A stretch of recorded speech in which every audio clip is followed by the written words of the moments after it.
ఇంద్రియాలు అనేటువంటిది ఒక పొర, ఒక లేయర్. పంచభూతాలు అనేటువంటిది ఒక లేయరు.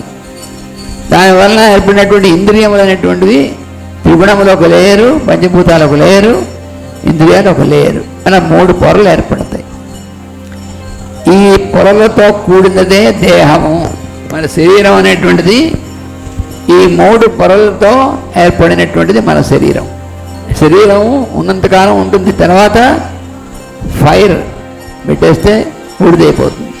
కాబట్టి దహ్యతే అనేనా ఇది దేహ, దహింపబడుతుంది కాబట్టి దాని దేహం అన్నారు. మరి శరీరం ఎందుకన్నారు? శీర్యతే అనేనా ఇది శరీరం అంటే ఏమిటి? శిథిలం అవుతుంది.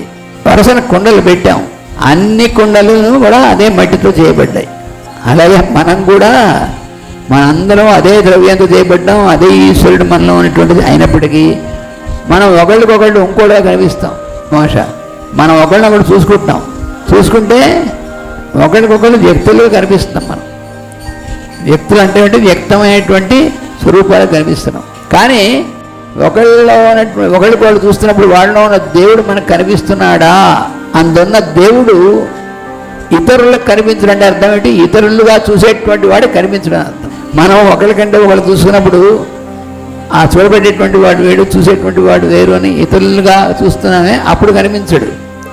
అలా కాదు, ఇందులోనూ ఉన్నటువంటిది అందులో ఉన్నటువంటిది ఇది దీనిగా చేయబడినటువంటిది ఒకడే అనేటువంటి దృష్టి వచ్చినప్పుడు అప్పుడు ఇతరత్వం, ఇతరులు వేరే అనేటువంటి దృష్టి పోయినప్పుడు దేవుడు కనిపిస్తాడు.